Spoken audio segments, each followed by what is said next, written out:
오늘 저희 교회가 계속 성경 읽기를 하고 있는데 신명기를 지금 지나고 있습니다. 아직 신명기까지 안 오신 분들은 빠른 시일 내에 신명기까지 오시도록 해주시면 감사하겠습니다. 신명기 내용을 보면 한마디로 하나님 잘 섬기라는 내용입니다. 하나님 잘 섬겨라. 그것이 너희의 복이고 미래이다. 근데 신명기뿐만 아니라 실은 구약 성경의 대부분의 이야기가 하나님을 잘 섬기라는 이야기입니다. 이스라엘의 역사가 하나님을 잘 섬겼느냐 안 섬겼느냐에 대한 이야기고, 그렇게 됐을 때 주시는 하나님의 복과 또 섬기지 못했을 때에 그들이 받는 하나님 앞에 징계에 대한 이야기가 실은 반복적으로 기록된 게 이스라엘의 역사입니다. 그러니까 구약의 성경을 한마디로 딱 우리가 요약하면 하나님 잘 섬기라는 내용입니다. 잘 믿으라는 내용입니다. 이스라엘의 역사는 굴곡이 굉장히 심했습니다. 우리가 아는 것처럼. 항상 잘 믿었던 게 아니라 잘 못 믿을 때도 있었어요. 그래서 그들의 나라의 역사도 그때마다 요동을 쳤습니다. 같이. 그러니까 하나님을 잘 섬기는 것이 그들의 운명이고 그들의 나라의 흥망성쇠였음을 우리가 계속해서 지금 살펴보고 있고 말씀드리고 있습니다. 그럼 하나님 잘 섬기려면 어떻게 될까요? 개인의 의지와 노력만으로는 실은 불가능합니다. 그래서 이스라엘 백성들에게 항상 강조했던 것이 뭐냐면 하나님의 말씀을 읽고 듣고 배우는 그 일에 전념하라는 것입니다. 즉 하나님의 말씀을 읽고 배우고 묵상해야만 하나님의 뜻대로 그리고 하나님을 잘 섬길 수 있는 그런 길이 열리고 또한 마음가짐이 생기고 그런 능력이 생긴다는 것입니다. 하나님의 말씀을 통해서 하나님께서 자신들을 어떻게 애굽에서 인도해 내셨는지 다시 생각해보고, 자신들이 어떻게 은혜를 받은 사람들인지 다시 묵상해보고, 또 하나님은 우리에게 어떤 삶을 원하시는지 그 말씀을 통해서 다시 깨닫고 도전받음으로써 그들은 하나님을 잘 섬길 수 있는 백성이 되는 것입니다. 그래서 말씀은 집의 기둥과 같습니다, 여러분. 신앙이라는 집의 기둥이 말씀입니다. 여러분, 기둥이 부실하면 어떻게 될까요? 집은 흔들리게 무너지게 되어 있습니다. 그러니까 말씀이 무너지면, 말씀의 기둥이 잘 세워지지 않으면 신앙이라는 집은 온전히 세워질 수가 없습니다. 흔들리게 되어 있습니다. 말씀의 기둥을 잘 세워서 신앙의 집을 잘 건축할 수 있는 여러분 되기를 주님의 이름으로 간절히 축원하겠습니다. 또 하나의 기둥이 있습니다. 그것이 뭐겠습니까? 오늘 본문을 딱 보면 바로 알겠죠? 기도라는 기둥입니다. 신앙의 집에는 두 가지 기둥이 있어야 됩니다. 말씀의 기둥과 기도의 기둥입니다. 그러니까 같이 가야 되죠. 말씀이 없으면 어떻게 됩니까? 말씀이 없고 기도만 있으면 신앙은 신비적으로 흘러갈 수밖에 없어요. 왜? 말씀이 없기 때문에. 그런데 말씀만 있고 기도가 없다. 그러면 굉장히 경건주의를 추구하겠지만 율법적으로 흘러갈 수가 있습니다. 지성적으로 흘러갈 수가 있어요. 그래서 말씀과 기도의 두 기둥이 세워져야 신앙의 집은 온전히 잘 세워지는 것입니다. 신앙생활 하면서 우리가 자주 듣는 말이 말씀과 기둥 있잖아요. 근데 이것처럼 좀 잘 안 지켜지는 것도 없어요. 기도하라는 말 얼마나 많이 듣습니까? 성경 읽으라는 말 얼마나 많이 했습니까? 서점에 가면 성경에 관련된 책들 굉장히 많고요. 기도에 관련된 서적들 굉장히 많습니다. 그만큼 중요하기 때문에 강조하고 사람들이 책을 쓰고 저술을 한 것이죠. 여러분, 오늘 우리가 이제 나눌 부분은 이제 기도에 대한 부분인데, 기도가 얼마나 중요합니까? 오죽하면 사람들이 기도를 영혼의 뭐라고요? 호흡이라고 했어요. 성경에 호흡이라는 말은 실은 없습니다. 성경에는 호흡이라고 말한 적은 없어요. 쉬지 말고 기도하라고 했기 때문에 호흡이라는 아마 의미를 담았던 것 같아요. 왜냐하면 호흡은 쉬지 말고 해야 되는 것이기 때문에. 여러분, 호흡을 안 하면 어떻게 될까요? 사람은 세포들이 다 이제 죽기 시작합니다. 뇌부터 이제 영향을 받죠. 7분 동안 호흡을 하지 않으면 뇌가 먼저 작동을 하지 않습니다. 사람은 죽습니다. 그래서 제가 예전에도 말씀드렸지만 우리 몸에 가장 성경적인 기관이 있다면 그것은 뭐라고요? 기도라고. 목 안에 기도하고 식도가 있잖아요. 그래서 기도가 막히면 어떻게 됩니까? 기도가 막히면 죽어요. 그래서 사람이 이게 호흡이 안 될 때는 기도 유지를 해줘야 된다는 말을 하잖아요. 기도가 막히면 사람 죽습니다. 기도를 하지 않으면 영적으로 죽는 거예요. 근데 오늘날에는 호흡을 하지 않고도 살아가는 영적 기인들이 너무나 많아서 그것이 아닙니다, 여러분. 호흡을 하지 않으면 사람은 고통을 느낍니다. 심장이 막 아파옵니다. 왜? 호흡을 하지 않기 때문에. 여러분, 호흡 안 해보시면 심장 아픕니다. 공기가 안 들어오면 심장 아파요. 잘 모르시죠? 그런데요, 호흡을 안 해도 아프지 않은 사람이 있습니다. 누굽니까? 죽은 사람입니다. 죽은 사람은 호흡을 안 해도 아무런 상관이 없습니다. 우리가 영적인 호흡을 하지 않는데 별 이상이 없다. 그러면 뭔가요?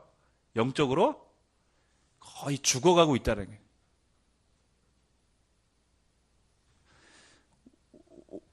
산 사람은 반드시 호흡을 해야 됩니다.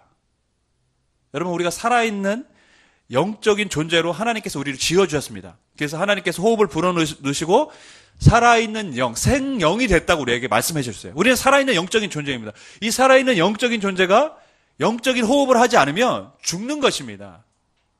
근데 사람들이 모르고 살아가요. 기도를 하지 않고도. 왜냐? 영적으로 거의 죽은 상태로 살고 있기 때문에 그렇습니다. 오늘날 성도들의 문제점은요, 말씀 죽어라고 안 읽고 죽으라고 기도하지 않습니다.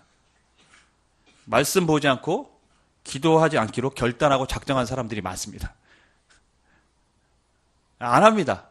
아무리 설교 시간에 다른 사람을 통해서 기도와 말씀에 대한 이야기를 해도 잘 하지 않아요.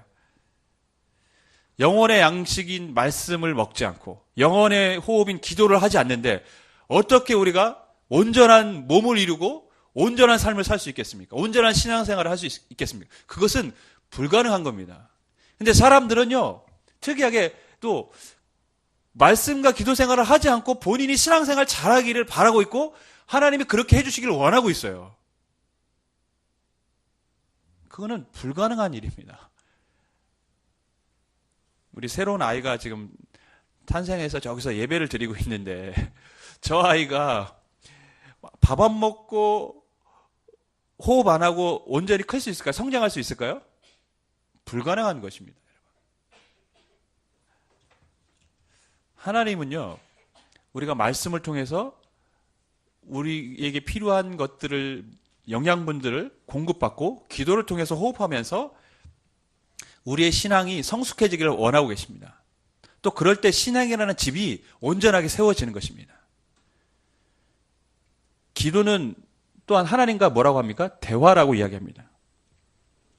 대화라는 것은요, 이야기잖아요? 근데 이야기의 특징은 뭐냐면, 친한 사람일수록 이야기거리가 많습니까? 적습니까? 당연히 많아요. 자주 만나는 사람일수록 대화가 깁니다. 매일 만나는데도 어떻게 그렇게 할 말이 많은지 모르겠어요. 가끔 제 아내 보면 그럴 때가 있어요. 친구들과 카톡을 하는데 매일 카톡을 하는데도 매일 그렇게 할 말이 많은 것 같아요. 근데 오랜만에 만난 사람은 오히려 할 말이 더 많을 것 같잖아요. 물어볼 말도 많고. 그런데 실은 대화가 안 돼요.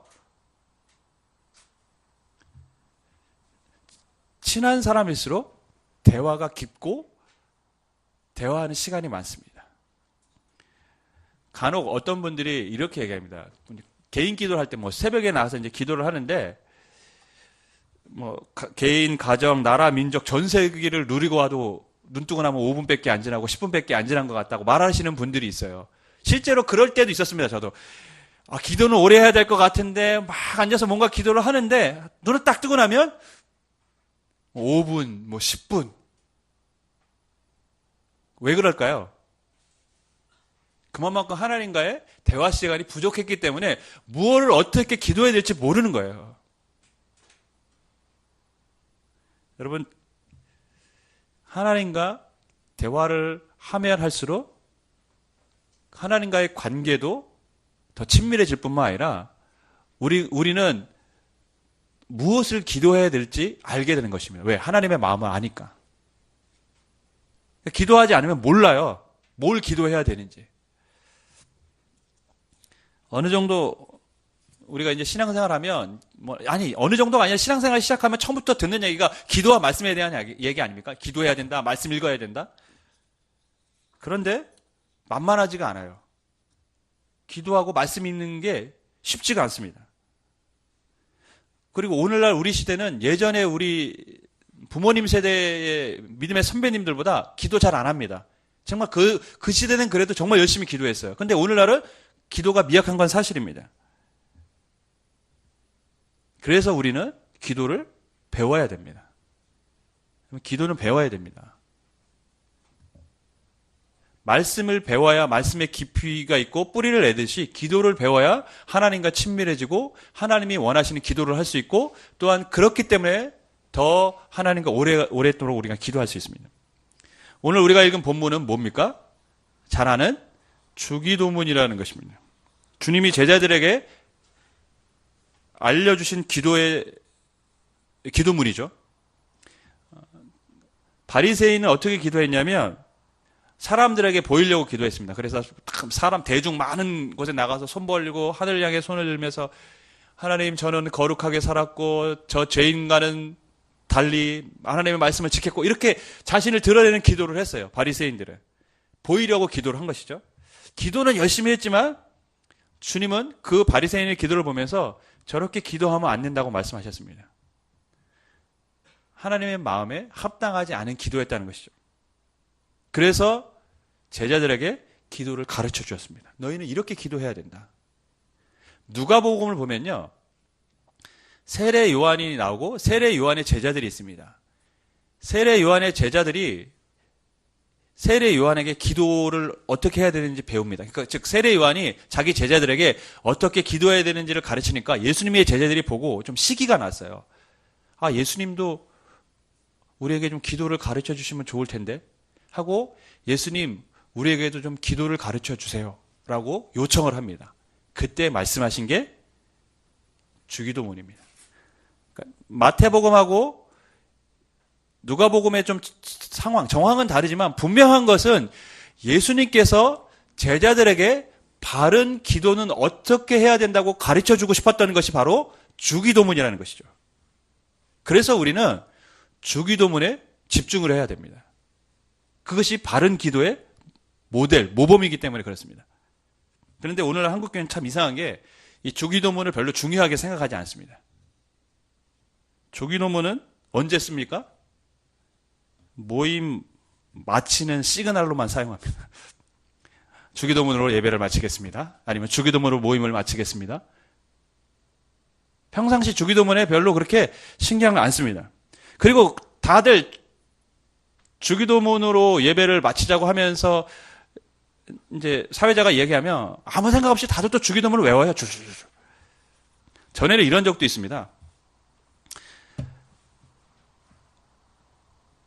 사도신경으로 신앙을 고백하겠습니다 했는데 사회자가 처음에 주기도문을 시작했어요. 근데 회중이 다 아무 생각 없이 주기도문을 따라하는 거예요. 그게 무슨 말인지 아십니까, 여러분? 그러니까 사람들은 아무 의식 없이 지금 이렇게 뭔가를 하고 있는 거예요. 암송을 하는 거예요. 주기도문의 의미와 내용을 생각하고 하는 것이 아니라 자기 익숙한 대로 그냥 주기도문을 외우고 있다는 것이죠. 그래서 보면 저도 그런 적도 있어요. 주기도문 외우면서 딴 생각해도 주기도문 안 틀립니다. 그렇죠. 주기도문 절대 안 틀립니다. 그것이 반복 학습의 효과입니다. 절대 안 틀립니다. 오히려 안 틀리려고 신경 쓰면 틀려요. 제가 그래서 좀 의미 있게 외워야겠다 하고 싶어가지고 사도신경에 이런 걸 집중해서 하려고 막 합니다. 그러면 오히려 더 헷갈려요. 아무 생각 없이 하면 막 줄줄줄 나오는데 집중해서 하려고 하면 다음 순서를 자꾸 신경 쓰게 되니까 오히려 헷갈리더라고요. 그래서 가끔은 제가 아예 펴놓고 읽어요. 혹시 틀릴까봐.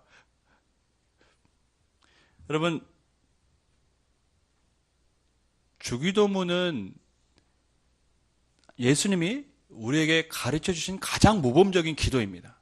그리고 우리 그리스도인들은 기도가 중요하다는 것을 다 알고 있습니다.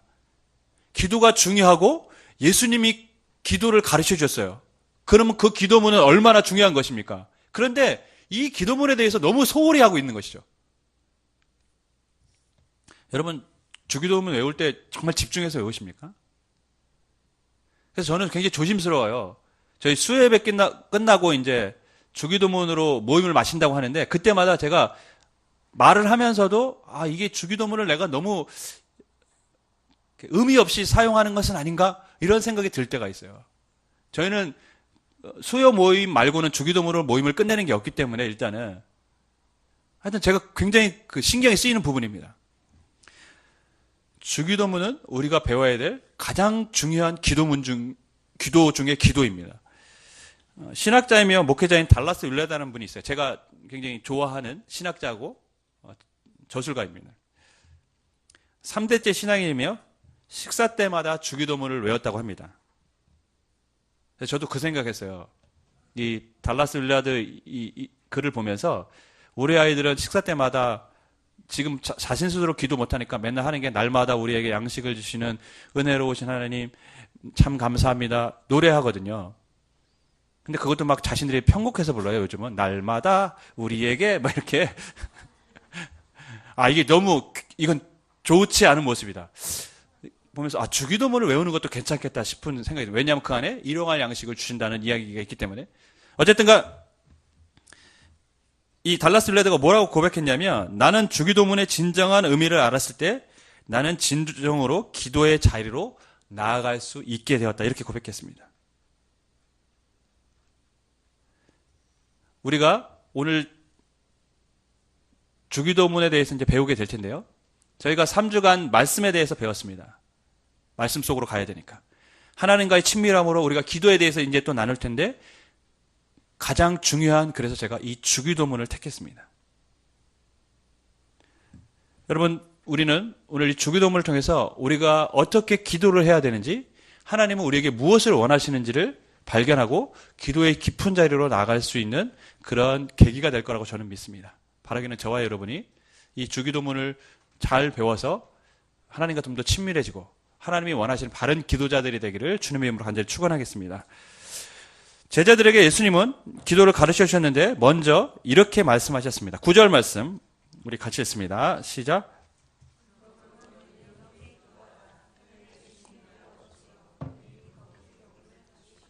하늘에 계신 우리 아버지, 이렇게 기도하라. 하늘에 계신 우리 아버지. 예수님께서 먼저 가르쳐 주신 기도의 첫 번째는 하나님 아버지의 이름을 부르라는 것입니다. 이 말을 좀 더 우리가 깊이 있게 생각하면 하나님 아버지의 이름을 부르는 것인데, 이것은 하나님께 집중하라는 것입니다. 하나님의 이름을 부르고 그분께 집중하는 것이 기도의 시작입니다. 우리가 기도할 때 실은 수없이 많은 생각들을 갖고 와요. 여러 가지 고민들을 갖고 옵니다. 그래서 기도하기 전에 그런 생각들로 막 사로잡혀 있어요. 자녀들, 우리 개인의 문제, 건강의 문제, 이런 문제들로 막 사로잡혀 있어서 먼저 하나님 앞에 집중하기보다는 내 문제에 집중할 때가 많이 있습니다. 보통 그렇습니다. 근데 기도의 시작은 무엇입니까? 먼저 하나님 아버지의 이름을 부르고 하나님께 집중하는 것입니다. 그래서 많은 학자들은 그럼 어떻게 우리가 하나님 앞에 집중할 수 있을까? 어떻게 하는 게 하나님 앞에 집중하는 기도의 모습일까? 고민을 했습니다. 그래서 루터는 뭐라고 얘기했냐면, 자세가 중요하다. 하나님 앞에 집중하기 위해서는 무릎 꿇고 양손을 붙잡고 하늘을 우러러보고 기도해야 한다고 했습니다. 무릎 꿇고 양손을 붙잡고 하늘을 우러러. 이렇게 기도해야 된다. 하나님 앞에 집중하기 위해서. 그래서 어떤 사람들은 또 뭐라고 얘기했냐면, 교회 제단 앞에 겸손히 고개 숙여야 한다. 루터는 고개를 들라고 했는데 어떤 분은 고개를 숙이라고 했습니다. 또 어떤 분은 십자가에 땅을 대고 얼굴을 묻고 기도해야 된다고 했습니다. 또 어떤 분은 양팔을 십자가처럼 벌리고 기도해야 된다고 말하는 분들도 있었어요. 도대체 어느 장단에 우리가 춤을 춰야 됩니까? 자세가 중요한 것이 아니에요. 하나님 앞에 집중하려고 하는 그 마음이 중요하다는 것이죠. 어떤 분들은 무릎 꿇고만 기도해야 된다고 말하는 사람들이 있어요. 근데 무릎 꿇고 기도하면 어떻습니까? 다리가 저립니다. 상당히 저립니다. 다리 저림을 경험하지 않으신 분들은 기도를 많이 하시지 않았다는 얘기죠. 근데 무릎 꿇고 한참 기도하다 보면 이 다리 저림도 익숙해집니다. 오래 갑니다. 그리고 요령이 생깁니다. 조금씩 비틀기 시작합니다. 저릴 때마다. 그래서 오랫동안 무릎 꿇고 기도할 수 있습니다. 중요한 게 무릎 꿇고 기도하는 게 아니라 다리 저리면 다리 아픈 사람들은 무릎 꿇고 못합니다. 그러면 편한 자세로 기도하면 됩니다. 오히려 내 몸이 불편한데, 그죠? 내 몸이 불편한데 불편한 자세로 기도하면 거기에 신경을 쓰여서 하나님에 집중할 수가 없어요. 성경이 말씀하는 것은 무엇이냐면 자세가 중요한 것이 아니라 먼저 우리의 마음가짐이 하나님 앞에 집중되어야 한다는 것이죠. 그것을 위해서 자세를 바로 잡든지 간에 뭐 어떻든지 간에 하나님 앞에 집중할 수 있는 그러한 우리가 모습을 갖고 하나님 앞에 먼저 기도의 자리에 나가야 한다는 것이죠. 여러분, 하나님 앞에 집중하기 위해서 하나님의 이름을 부릅니다. 하늘에 계신 우리 아버지요. 여러분, 이 말에는 좀 이중적인 의미가 있어요. 하늘에 계신, 하늘에 계셔요. 사람들이 생각했을 때 하늘에 계신다는 의미는 뭡니까? 첫 번째, 초월적인 분이라는 것이죠. 위대하시고 능력이 많으신다는 느낌이 있습니다. 그렇지만 하늘에 계시다는 것은 굉장히 멀리 떨어진 분이라는 느낌이 있습니다. 하늘에 계시니까요. 근데 하늘에 계신 누굽니까? 우리 아버지입니다. 그러니까 하나님은 초월적인 분이시지만 그분은 우리와 굉장히 먼 분이 아니라 우리와 가까이 계신 분이라는 것이죠. 우리 아버지라는 것입니다. 옛날 사람들은 이 하늘에 대해서 어떻게 생각하냐면 하늘은 3층으로 구분되어 있다고 했어요. 그래서 사도 바울이 자기 3층 천에 갔다 왔다는 게 고백을 하는데 첫 번째 하늘은 뭐냐? 우리 머리 위에 있는 이 공중입니다. 우리 머리 위에 공중. 이게 첫 번째. 두 번째 하늘은 해와 달들이 있는 곳. 세 번째 하늘은 천사들이 있는 곳. 이렇게 사람들은 생각해요. 실제 그렇다는 것이 아니라 그 당시 사람들은 그렇게 하늘을 인식하고 살았다는 것이죠. 근데 오늘 본문을 보면 하늘에 계신 우리 아버지 했을 때 이 하늘은 단수가 아니라 복수입니다.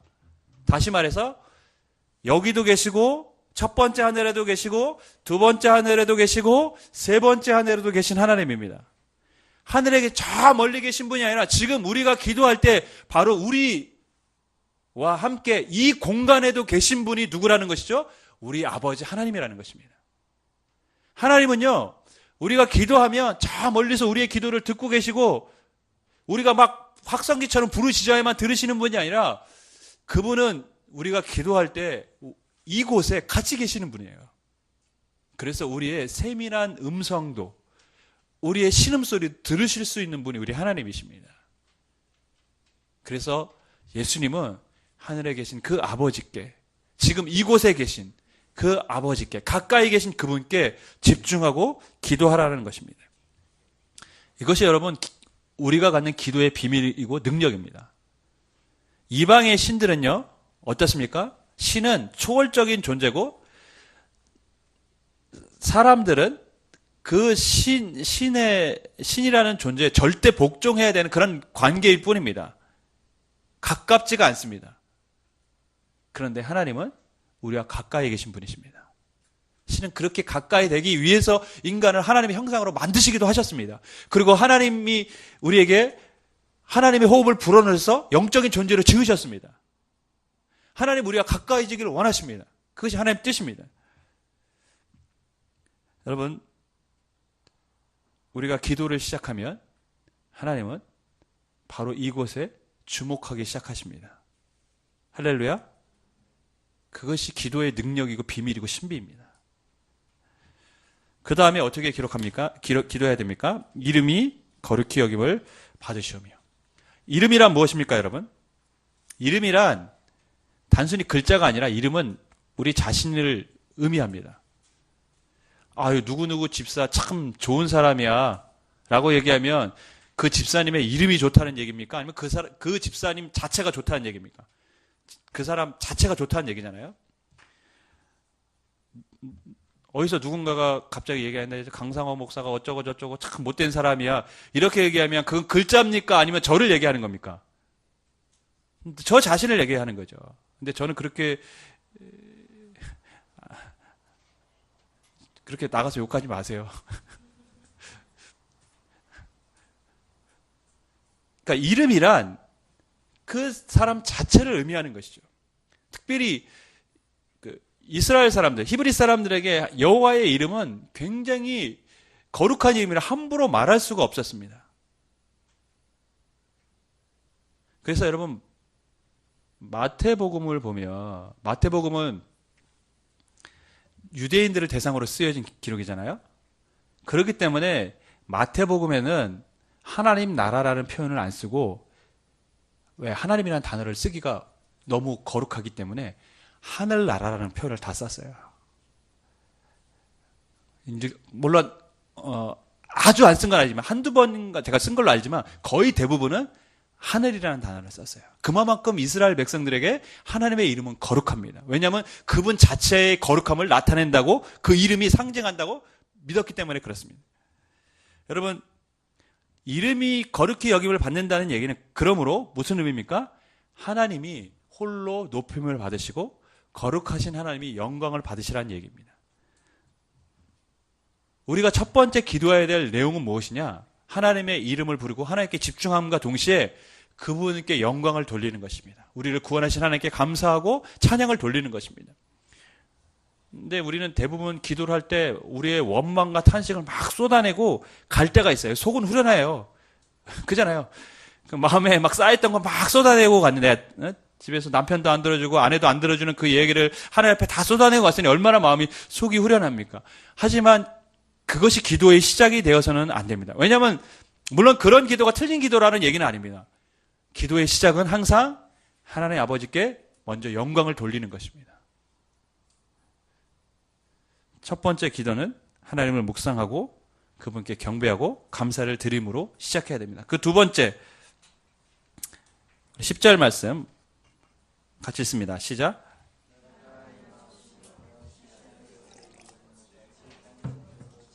나라가 임하시며, 이 나라라는 것은 하나님의 나라가 이 땅 가운데 임하여 달라라는 기도를 하라는 것입니다. 하나님의 통치가 우리 삶 가운데 이루어지도록 기도하라는 것입니다. 그러니까 우리의 이야기들만 막 쏟아내고 떠나는 것이 아니라 실은 우리의 삶의 현장에, 우리가 살아가고 있는 이 모든 삶의 현장에 하나님의 나라가 이루어지도록 우리는 기도하라는 것입니다.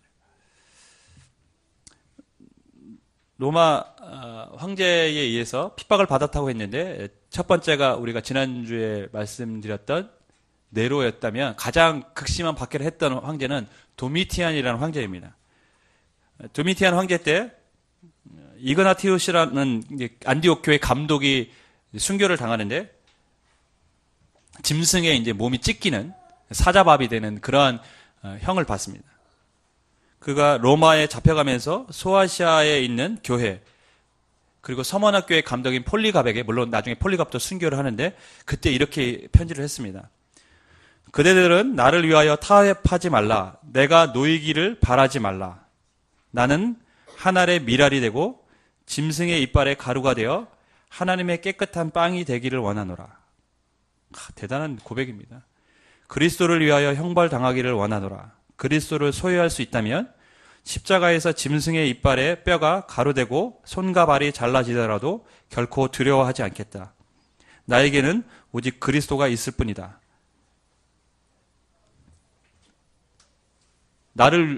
내가 놓이도록 기도하지 말라라는 것입니다. 오히려 담대하게 순교를 당할 수 있도록 기도하라는 것입니다. 이그나티우스는 이처럼 두려움 없이 순교를 당했습니다. 터툴리안은 이렇게 얘기했습니다. 교회는 순교의 피로 세워졌다. 순교를 당하면 당할수록, 초대교회 성도들이 순교를 당하면 당할수록 교회가 무너진 것이 아니라 교회는 점점 하나님의 능력으로 부흥케 되었습니다. 놀라운 일이죠. 한국교회도 수없이 많은 선교사님들이 있었기 때문에, 그들이 피를 흘렸기 때문에 지금 이렇게 한국교회가 세워진 것입니다. 저절로 된 것이 절대 아닙니다. 수없이 많은 선교사님들, 초대교회 성도들, 순교의 자리에 갔던 사람들, 그들은 자신의 뜻, 자신의 안위, 자신의 삶이 연장되는 것을 원했던 것이 아니라 그들의 삶을 통해서 하나님의 뜻, 나라가 이루어지기를 기도했습니다. 그렇기 때문에 순교라는 그 자리까지도 기꺼이 받아들일 수 있었던 것입니다. 사랑하는 여러분, 기도는 우리의 고민만 이야기하고 가는 시간이 아닙니다. 기도는 우리의 삶을 통해 하나님의 나라가 이루어지도록 기도해야 되는 것입니다. 또한 이 말씀의 의미를 보면 이 기도는 하나님 나라가 이루어지도록 기도한다는 이 이야기는 우리의 기도의 지경을 넓히라는 것입니다. 예전에 그 야베스의 기도라는 그 책이 유행했고, 그 야베스의 기도의 지경을 넓혀달라고 했는데, 근데 솔직히 그 내용은 제가 보기엔 탐탁치는 않습니다. 왜냐하면 지경을 넓혀달라는 얘기가 다 무엇이냐면 자기의 꿈, 자기가 좀 더 잘 되는 그런 지경을 넓혀달라는 의미로 사용했기 때문에 그렇습니다. 성경이 말하는 지경이 넓혀달라는 얘기는 뭐냐면 내 주변만 나와 상관된 일만 기도하라는 것이 아니라 내 주변에 한국 교회 그리고 또 수없이 많은 선교사님들까지도 우리가 같이 기도의 지경을 넓혀서 그곳에도 하나님 나라가 이루어지도록 기도하라는 의미입니다. 기도의 지경을 넓혀라는 얘기는 바로 그런 의미가 담겨져 있는 것입니다. 지금도 공산국가에서, 지금도 이슬람권에서, 힌두교, 불교 나라에서 신앙을 지키는 사람들이 있습니다. 그들을 위해서 또 수고하시는 선교사님들도 있고 목숨을 위해서 사역하시는 분들이 계십니다. 그들을 위해서 뭐라는 얘기입니까? 기도하라는 것입니다. 그것도 우리가 가져야 될 기도 제목이라는 것입니다. 여러분, 기독교에 대한 박해가 초대교회 때 가장 많이 일어났을 거라고 생각하시죠? 그건 착각입니다, 여러분. 기독교에 대한 박해가 가장 많이 일어난 건 바로 지금 시대입니다.